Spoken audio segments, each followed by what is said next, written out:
Hello everyone, আসসালামু আলাইকুম। সবাই কেমন আছেন? সবাইকে শুভ সকাল। আজকাল একটু জ্ঞানী মানুষের সাথে চলাফেরা করছিলাম, ভাবছিলাম যে ওদের সাথে থেকে কিছু হয়তো বুদ্ধি হবে।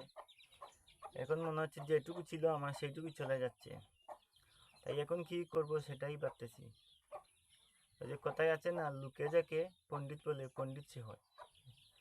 কিন্তু কিছু মানুষ তো নিজেকে পণ্ডিত ভাবে, অন্যের কথায় চলে। নিজের বুদ্ধিতে চলা ভালো। নিজেকে পণ্ডিত ভাবে সে পণ্ডিত সে নয়, লোকে যাকে পণ্ডিত ভাবে পণ্ডিত সে হয়। অতি চালাকের গলায় দড়ি, একটা প্রবাদ আছে আমাদের বাংলায়। বেশি বুঝলে সমস্যা, বেশি বুঝদারের বাত নেই। তাই ভাবছি একা চলবো। আগেই একা ছিলাম, এখন একা চলবো। একা ভালো, একা চললে কোনো সমস্যা নেই।